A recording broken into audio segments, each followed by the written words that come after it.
There are few men in the history of medicine as evil as Dr. William Palmer. A mid-19th century London physician, he was a degenerate gambler who would do just about anything to pay off his loans. He forged checks in his mother's name, defrauded life insurance companies, and even murdered his brother, his wife, and his friends to collect money. His typical routine was to invite them to dinner, only to lace their cocktail with strychnine, earning him the title the Prince of Poisoners. Charles Dickens once called Palmer, quote, the greatest villain that ever stood in the Old Bailey. He was finally convicted and sentenced to hanging in 1856, and as the story goes, he walked onto the gallows platform, tapped on the floorboards, looked at the noose hanging there, and the trapdoor underneath him, and turning to the executioner, asked him, "Are you sure this thing's safe?"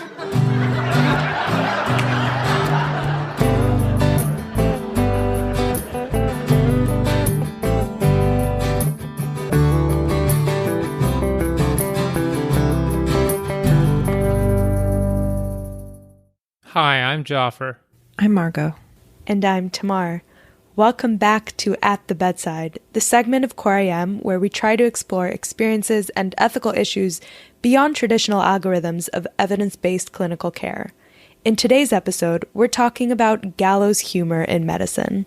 So gallows humor isn't just in the life of dying physicians. It's something that I think actually speaks to the life that we bring to the profession, a kind of levity in the face of our daily heaviness.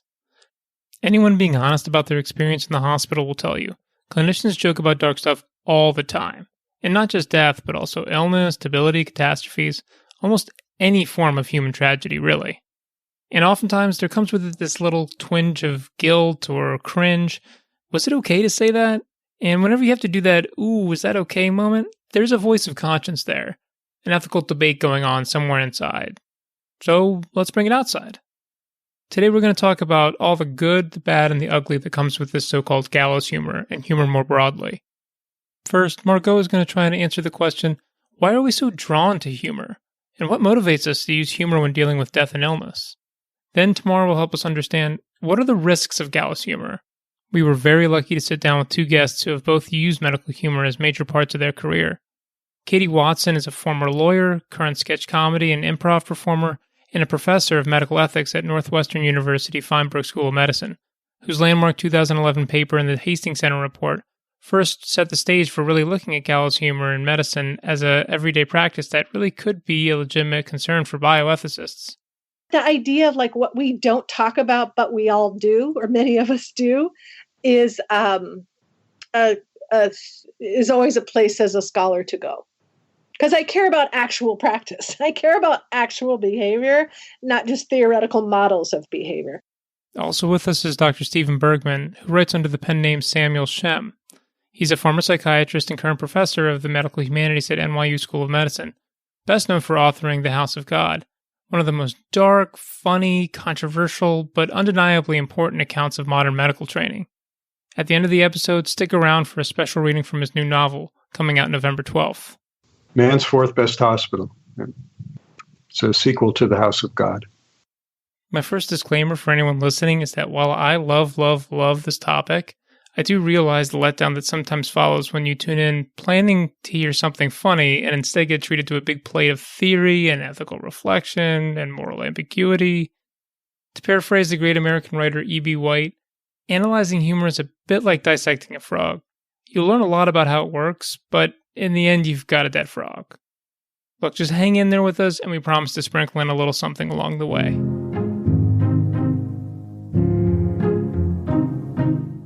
Okay, so to start off, let's just make sure we're on the same page.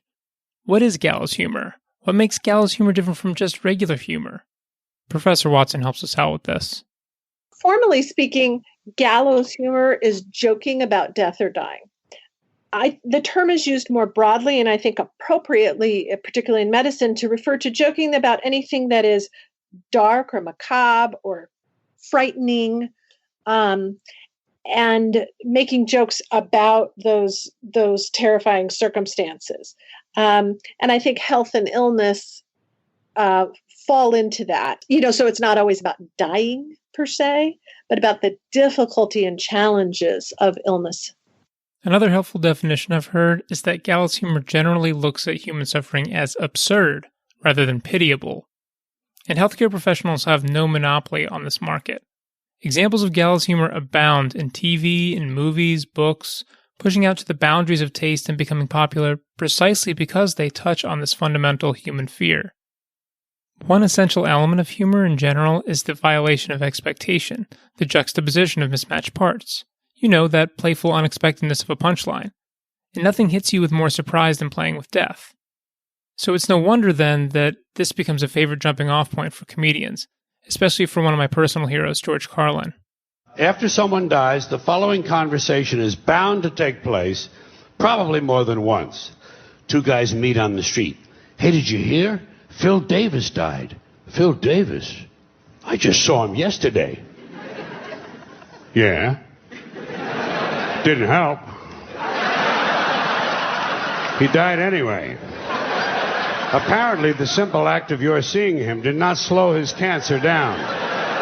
In fact, it may have made it more aggressive. You know, you could be responsible for Phil's death. How do you live with yourself?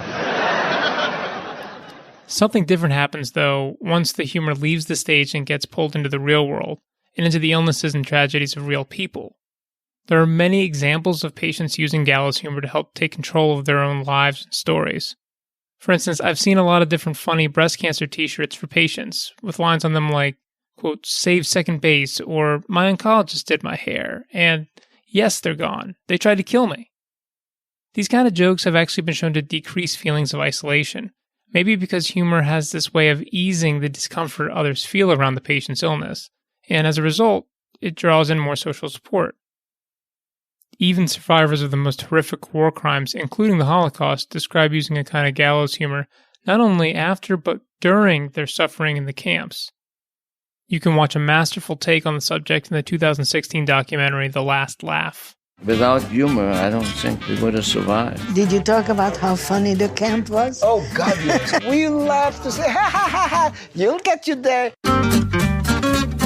You know, while it may make us squeamish, ethically there's something reassuring about the fact that, again, this is their suffering, and they are the ones choosing to make a joke about it. However, when someone else wants to make a joke about that person's suffering, that's when we might run into problems, and that's why we want to focus on that today. Specifically, we'll focus on how we as healthcare professionals joke amongst ourselves about the dark things we see in practice every day, often in ways we don't necessarily want others to know about, especially patients. We do want to make clear the distinction between gallows humor and cruel humor, and show both its value and its risks. We'll see why we find it so irresistible, and Margot is going to help us try and solve the riddle of exactly why it is I'm always trying to scrape up a joke during rounds.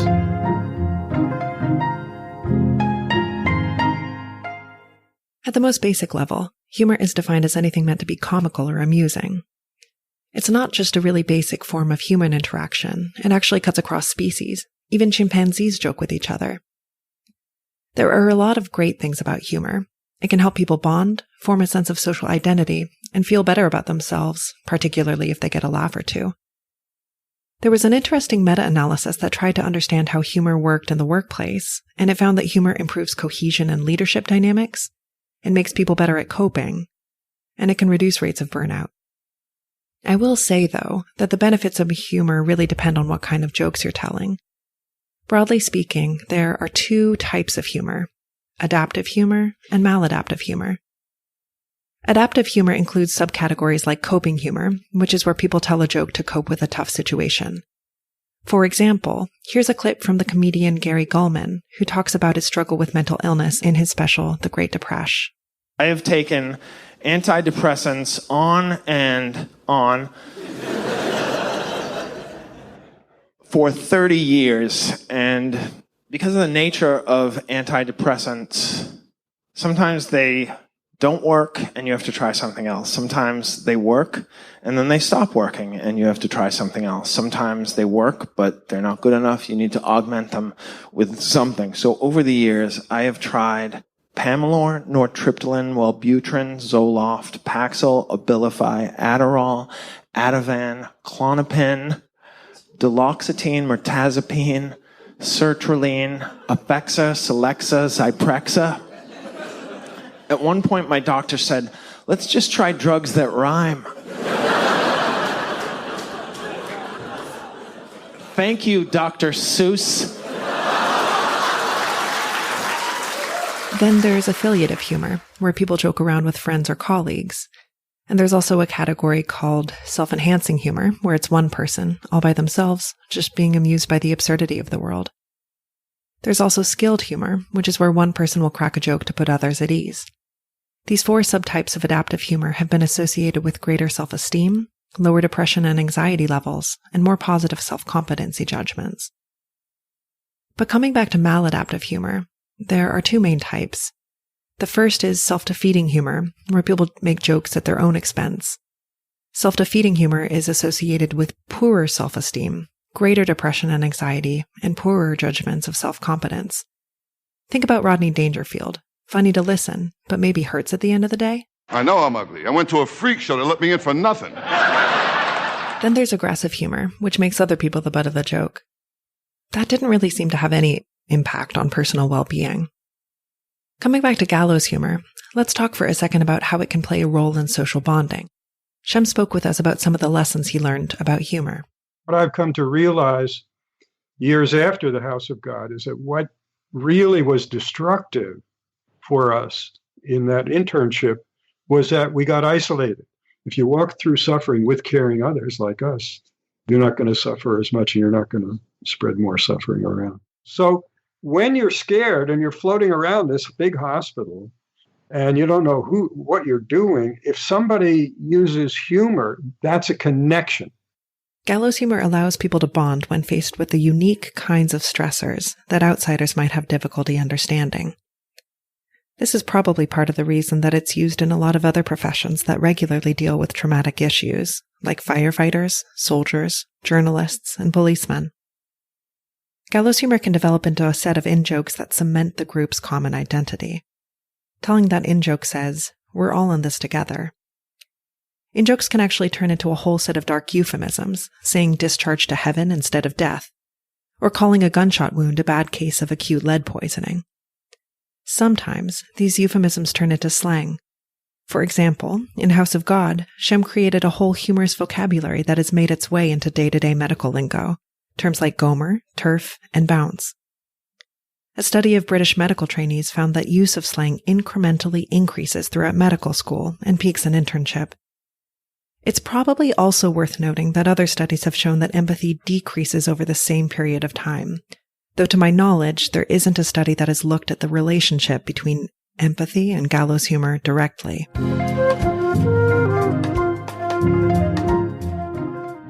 Let's talk for a moment about the ways that gallows humor can help people cope. Sometimes gallows humor serves the function of emotional shielding, whereby someone deflects the trauma of witnessing something terrible like a code, so that they can keep working, maintain stability, or just preserve a more positive worldview. For example, Jaffer has a story to share from a night shift a few years back. So I remember there was this helicopter crash in the East River in the middle of winter, and it dragged these 3 young people down through the water for over 45 minutes. And when they came to our ED, as part of our resuscitation, we had to rewarm them, and this turned into a marathon of chest compressions and procedures, even though everybody in the room knew it wasn't probably going to be successful. And I don't know, I left that code. We did it for over an hour, and I texted my wife, who's a resident in another hospital, and she sent me a meme. Yes, so the meme I sent you was a picture of Jack and Rose in the end of the movie Titanic, where Jack is dying in the icy waters after the ship sinks, and below that picture was a picture of Haley Joel Osment's character in The Sixth Sense, with the covers drawn up to his chin, and over him was the phrase "icy dead people," but icy was spelled I-C-Y. So why made you think of that? Well, I know what it's like to be in those terrible codes, and I just wanted to show you that. Show you that I get it, that it's a terrible part of this job, but that's the job, and you can't take it so seriously all the time. Yeah, it did help. I mean, I had to admit 4 more patients that night, and it's really great that we were able to share that, though. Gallows humor can also help people cope by offering closure to the grieving process. A study found that after major disasters, like hurricanes or floods, humor marks the end of the grieving period, giving people permission to move forward. I know that personally, I always get really torn up when I have a young, kind patient who comes in with a horrific, terminal illness. It always seems to happen to the nicest patients. Often, after I've had a bit of time to process, I'll give myself closure by joking that I'm trying to get meaner as I age so that I'll live forever. That example also shows how gallows humor can be a means of cognitive reappraisal, whereby I let myself reflect on a situation in a more abstract way. By joking about this, I distance myself from the deeply sobering thought that if these patients could die young, I could too. Gallows humor can ultimately help facilitate catharsis.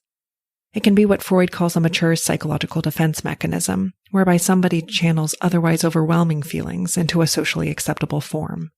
I would say, though, that it's important not to take this entirely at face value. A study in 2002 found that police officers stratified by reported use of gallows humor showed no differences in perceived stress. I imagine a lot of this is pretty individual. Some people use humor to blow off steam, but others end up ruminating, and the jokes are a reflection of the thoughts that they can't get away from.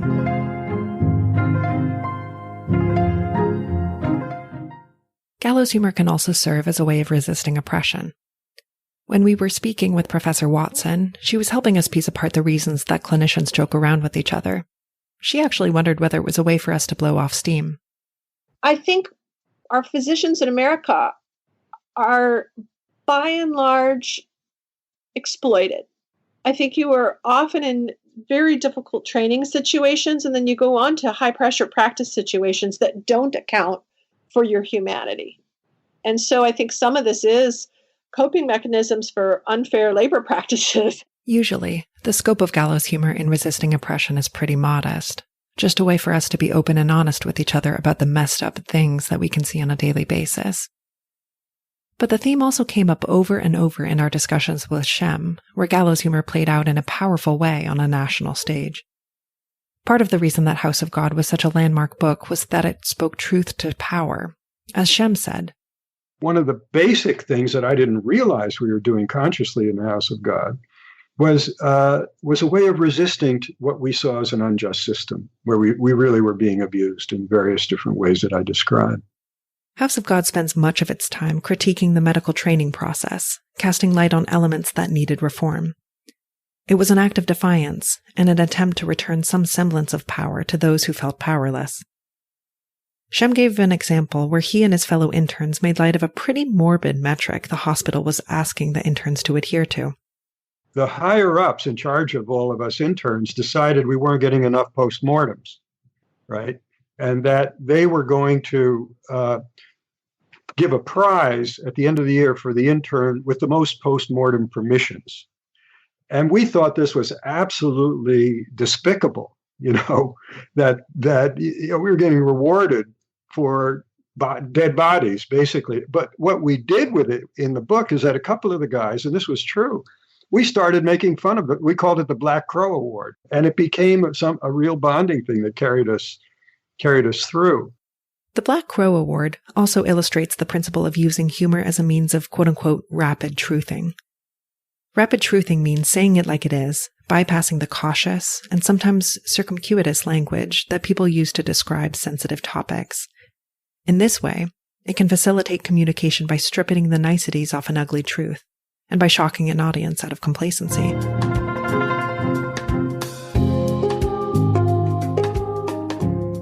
At the bottom of it all, I think gallows humor is a way for us to maintain our sense of self in this very serious business.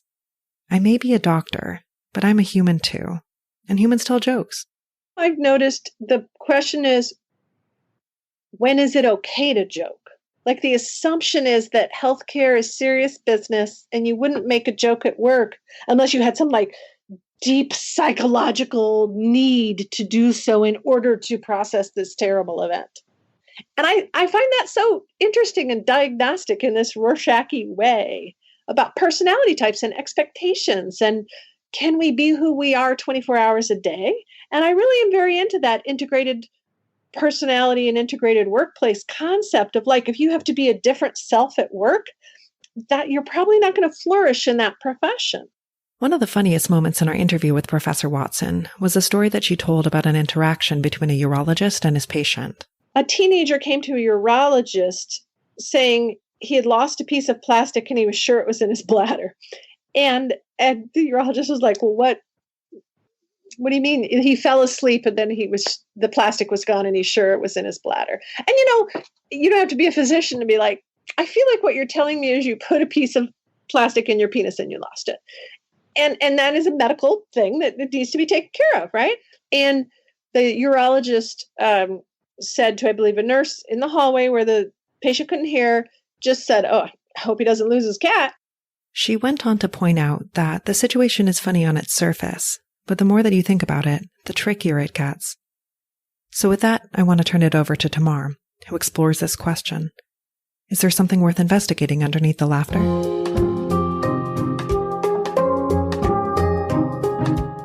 As Margot just walked us through, humor in medicine, or in any stressful or high-stakes situation, can be invaluable. It can serve as a way to connect under pressure, a way to cope or shield our emotions, a way of resisting a sometimes oppressive environment. But we also wanted to touch on some of the aspects of gallows humor that can be a little less adaptive and can maybe even have negative impacts, both on those making the jokes and those who overhear them. To start, Professor Watson began by making an important distinction. And I think that's really important to distinguish that the cruel humor is just cruel. Cruel humor. I think that's a fair, like bullying, mean jokes. That's a separate category. I guess if we made a Venn diagram, there could be some gallows humor that also sounds mean, and maybe is mean, but it's not the same thing. And so in my piece, I was really trying to separate out the joking about death and dying and disease and overwhelming, existentially challenging circumstances. You know those jokes on the wards that make you chuckle, but at the same time kind of cringe or shake your head? So when joking, how far is too far? What differentiates coping from cruelty? And is there even always a discrete line between the two? What's the right context? Who should be the audience? Of course, many times the quote-unquote appropriateness of a joke depends on so many factors. So we don't mean to propose any concrete, hard rules here. Rather, we wanted to raise some food for thought when it comes to joking on the job.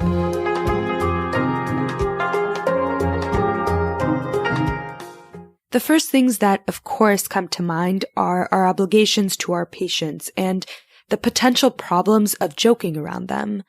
Professor Watson's 2011 article talks about the possible, quote, use and abuse of power that comes with asserting oneself as the comic narrator of someone else's tragedy.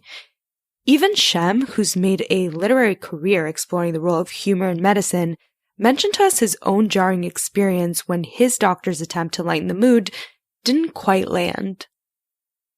You'd be amazed at how bad doctors talk to patients are. I was a runner and I was getting this terrible pain in my knee. And so finally I went to a doctor. I said, geez, I got this pain in my knee. And he said, okay, we'll get you an x-ray. I'll get your x-ray. So he got the x-ray and he put it up on the screen. And I loved running every day. I was addicted to running, I loved it. It was my way of life at that time. And I'm thinking, okay, I got a little strain, at worst, maybe a cartilage in my knees, injury. Puts the thing up and he laughs.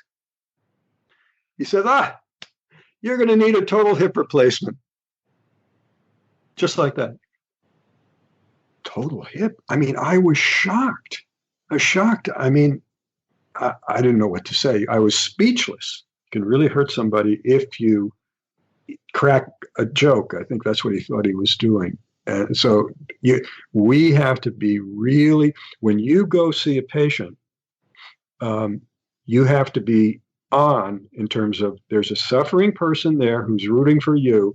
That's who we're thinking about. We're not thinking about ourselves. It's an unbridgeable gap. The way we laugh about it all and what they're going through. Joking with patients about their situations or illnesses It's not always wrong. In fact, it's been shown to be a hope-giving behavior after you've established a real relationship and good rapport, but it is a very sensitive thing to navigate.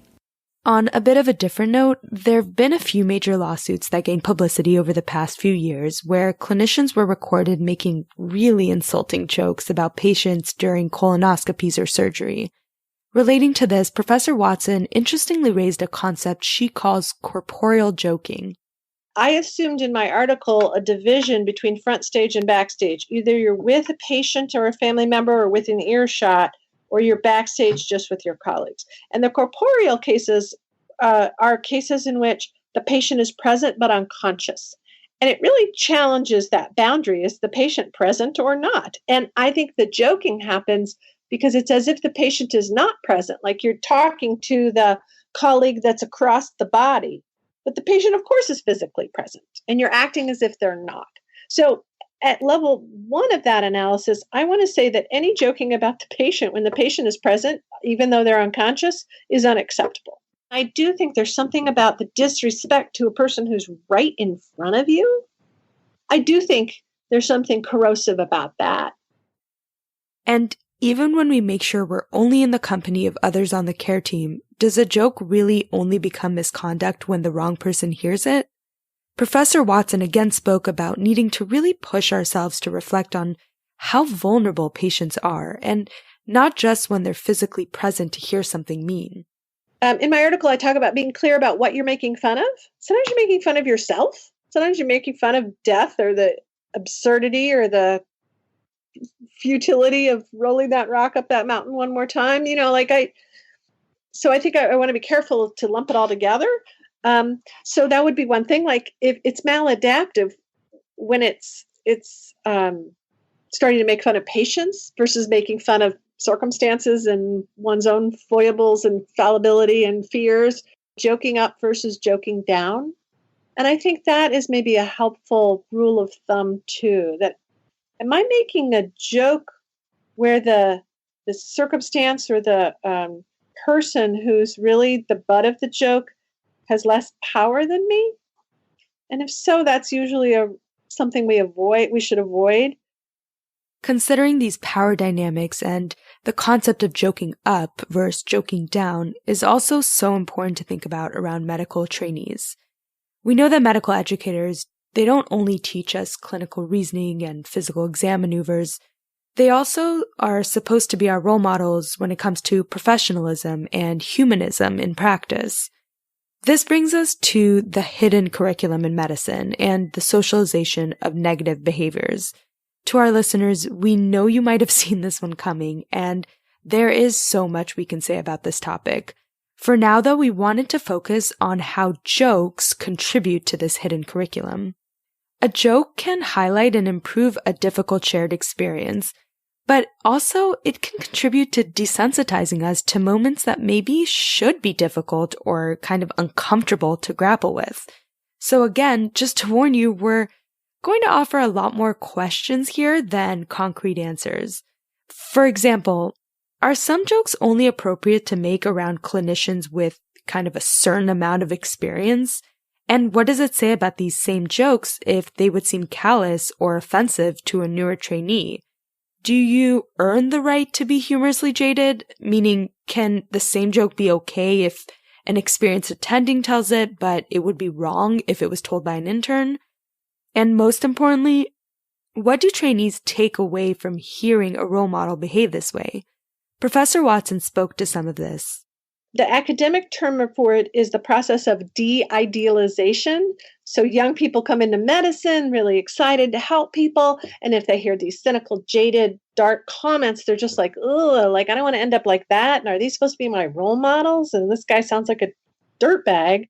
Sometimes the unintentional message this can send is that it's okay to behave this way, to make fun of patients, families, other doctors or nurses.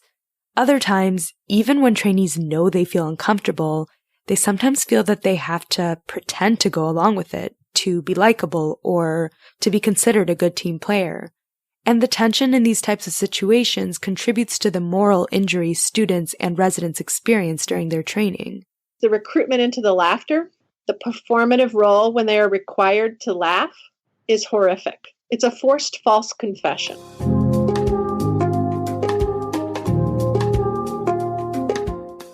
So at this point, I hope we've made our point clear and that I've really convinced you that joking is simply dangerous and you should never crack another joke. Ever. I'll spare you a laugh track here, but I'm of course kidding. And if anything, joking in medical practice is something we're wholeheartedly trying to endorse.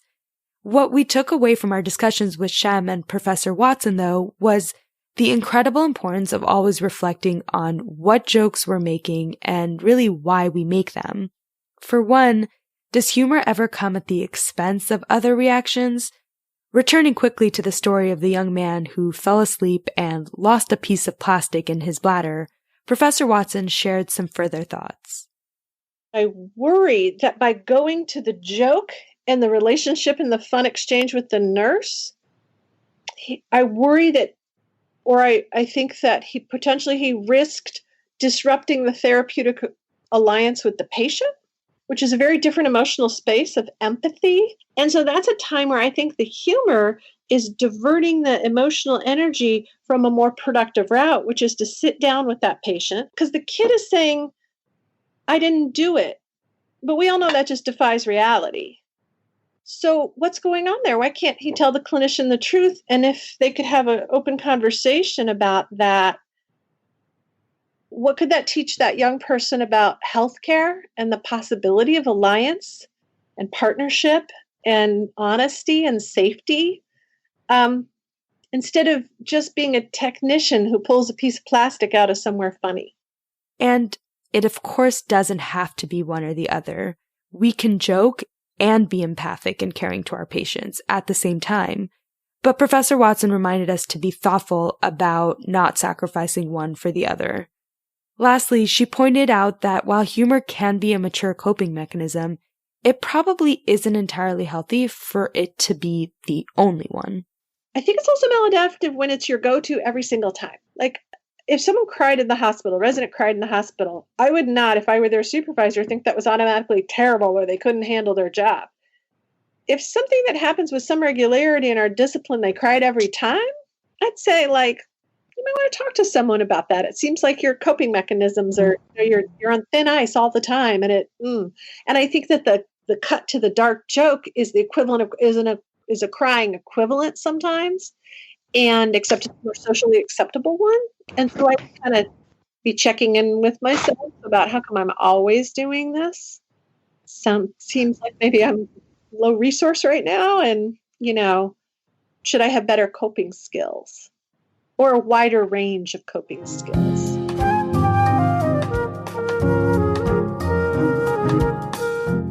We want you to leave this episode with a few practical suggestions on how to approach gallows humor when it may be falling off its mark, when it's moving from adaptive to maladaptive. By its nature, humor is elusive, and whenever you try and hold someone accountable to it, the defense is simple. Hey man, it's just a joke, lighten up. And so just like that, the weight falls right back on you for spoiling the party. But as we mentioned, the adaptive use of gallows humor is not cruel humor. I would argue that we need gallows humor to survive our work, but we don't need to degrade ourselves by joining in the cruelties of others. So the question is, how can we skillfully bring up our concerns? Professor Watson had some helpful suggestions for how we can challenge inappropriate jokes in a non-confrontational way, even when working in a hierarchy where voicing any kind of opinion can be very difficult. So if the patient was being, quote, difficult, and the joke is about the patient and it's premised on the complaints they had, and you think it's inappropriate, maybe go back to the patient's complaints and take the appropriate stance of curiosity and the empathic stance of curiosity, saying, I wonder why she was so anxious, So the joke, if the joke is about her behavior and how she behaved, the second person could come back to like, yeah, she did have a lot of questions. She seemed super anxious to me. I wonder if she's had bad experiences at the doctor before this one. Maybe we should talk to her about that when she wakes up. You silently challenge the joke, when you reorient to whatever was the raw material that that generated the joke, go back to the raw material and take it in the direction you think it should go. And it might give the joker an opportunity to say, yeah, you know what? I'm being too hard on her. She did seem scared. I'm sorry. So I found this really helpful. It's a tool to kind of clean up or jujitsu the energy in a more positive direction when the humor is getting dangerous or degrading. I think far more important than regulating the humor in the room, though, is taking what we learned today to help better understand what's going on inside of us when we're using gallows humor. This kind of humor can show us a lot about how we handle the stresses of being on the front lines of human illness, which some researchers define as a kind of secondary traumatic stress. Some studies looking at criminal investigators have even found a correlation between higher levels of secondary stress and the use of gallows humor when it's directed at the victims of crime. So how do we see it building up? Professor Watson takes us back to the analogy with crying. Laughing is a lot like crying. If you find yourself crying about something and you're sort of like, why am I crying at this? Even if it's like a TV show and you're like, wow, that really hit me. Why am I crying about this show? I hope you spend 2 minutes thinking about like, oh gosh, I guess I have some unresolved issues about X, or my dog died and I didn't really process that, or whatever it is. The crying is like the canary in the coal mine telling you like something's going on, right? Similarly, when you make a really mean joke, particularly about a patient, as a person who became in this profession to help heal and save people, that should be the equivalent of crying, to be like, oh, what's up with me today? What's going on here? The central struggle with humor is that it can be so ambiguous. It's hard to know exactly what might be going on behind any particular joke, even within ourselves, let alone in other people.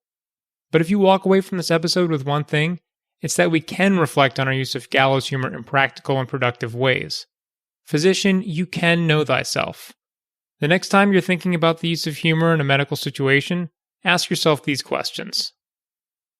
Will making this joke, is it potentially the only way for the professional to cope with a difficult situation? Will it help them go to the next patient fresh or do the job that they need to do? Is it positive in that sense of as a coping mechanism? Is it something they're not turning to every 5 minutes, and which shows a dearth of coping mechanisms or an absolutely unsustainable, horrible workload, right? Is it the kind of joke that degrades a category of patient and makes them less likely to be empathic to the patient, the next patient who's in that category of patients? Those kind of criteria are important. It's funny, I used to be so lackadaisical with my joking, but the more you look at it, putting together all the suggestions here, if you want to start using gallows humor, it's almost like using a power tool. It can be really effective, maybe even the best way to get something done. In this case, a kind of coping or bonding, but you really have to know how to use it. You have to be mindful of safety and use it with discretion. And you really got to understand, what kind of a job am I doing here? What's my intention? Unless you feel I've squeezed every bit of joy from this topic and turned it into an utterly unfunny minefield of ethical risks, in the final analysis, both of our guests unequivocally made the case for keeping the laughter in medicine. So it's easier to say, don't ever joke about anything, right? And to me, that's just not consistent with human experience and human flourishing. And particularly when you are asked to do, or you have volunteered to do a hard job, I don't know why we would take any of your joy and any of your coping mechanisms away. I think the goal is to figure out, are there missteps when that coping mechanism is not productive, or when it's productive for you, but it's harmful to others, or it's going to be harmful to you in the long run because it's going to desensitize you in ways that won't be productive for your therapeutic alliance in the future, or hurtful to other people. But we're smart. We can do it. And the cost of the humor we're really looking at and trying to figure out, let's avoid some of those costs. But I think that some people have missed the fact that to just say, don't joke about anything, has a cost too. And to me, that's the higher cost in some ways. That's why I'm willing to do the work. In our whole discussion with Shem about the House of God, about his latest novel, and his personal journey through a life in medicine, this idea of the, quote, higher cost was a theme that came up over and over again. Specifically, we have to recognize and respond to our shared humanity as doctors, and the power of connection through humor that's just too important to give up on. In his words, I'm not convinced that you should be barred from using a slang or whatever, and with that in ways that patients don't know about. I think it's a relief. It's a connector. Why would you squelch that? As long as you're all careful, which we were. I never said Gomer in front of a Gomer, and I didn't invent that word either. Talk about gallows humor. It's that pressure of going to the gallows. We got to let it out somehow. You can't just keep it in all the time. And the people that did keep it in, didn't joke around, were isolated, were the ones who suffered the most. The way out of suffering is connection, period. You got to be with other people in a lot of different ways, but one way is humor.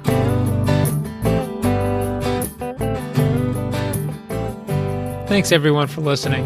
This was a really fun episode to put together. As promised, we wanted to leave you with a little something special, a sneak preview reading Shem shared with us from his latest novel and sequel to The House of God, titled Man's Fourth Best Hospital, which will be coming out November 12th. Just as he critiqued the medical training process in The House of God, Shem described to us that the goal of this book is to highlight the problems that electronic medical records and the financial pressures of medicine create for clinicians today. This is an excerpt from a scene where Bash, Chuck, some of the other House of God originals, and some new folks are all undergoing training in the new EMR called HEAL.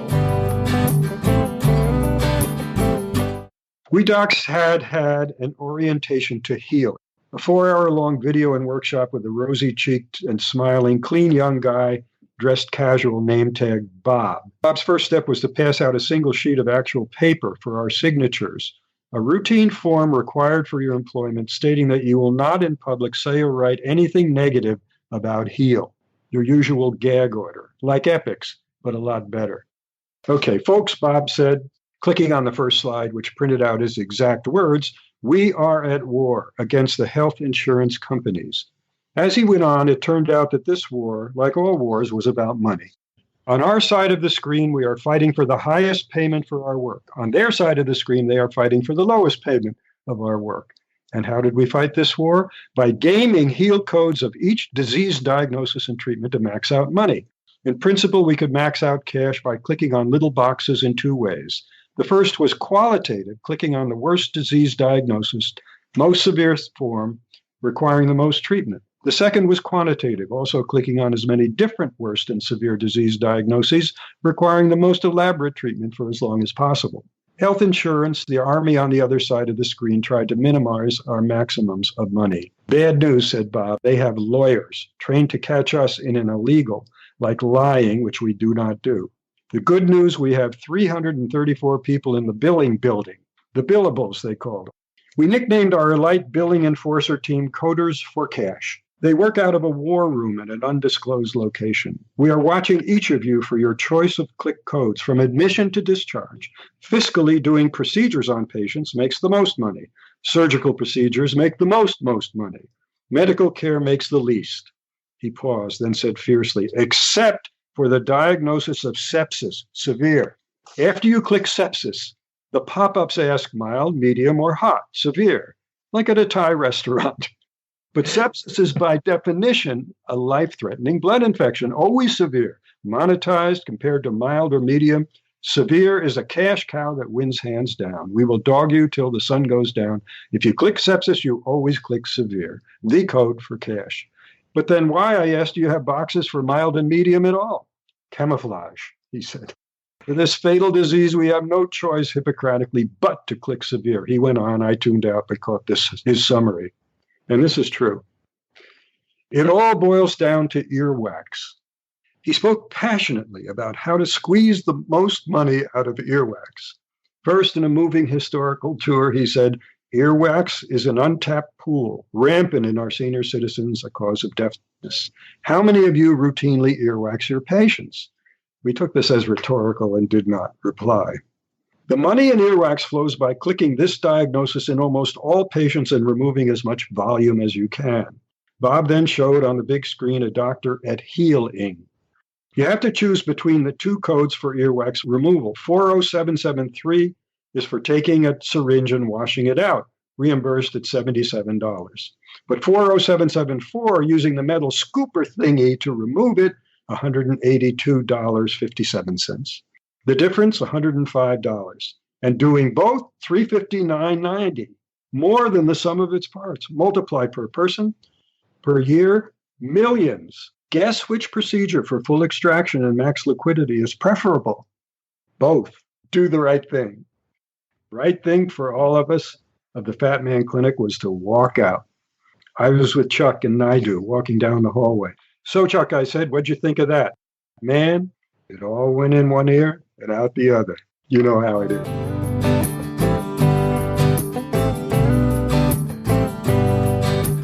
We know these topics can stir up more questions than answers, and we look forward to hearing more about your experiences and reflections on Gallows Humor. Please continue the conversation with us online at our Facebook page, on Twitter, or email us directly. Put up any of your favorite jokes or ones you've been struggling with, and if they're not funny, we'll send the joke police to find and arrest you. Find show notes and contact information for us on our website, www.coreimpodcast.com/contact. If you enjoyed listening to our show, give us a review on iTunes or whichever podcast app you use. It helps other people find us. We work really hard on these podcasts, so we'd really love to hear from you. Let us know what we're doing right and how we can improve. And as always, the opinions expressed in this podcast are our own and do not represent the opinions of any of our affiliated institutions. Finally, special thanks to all our collaborators in this episode, our wonderful editor, Julia Scubige, our illustrator, Michael Shen, our music composers, Gabe Stern and Peter Kendall, endless technical support from Harit Shah, and most importantly, thanks to you, our listeners.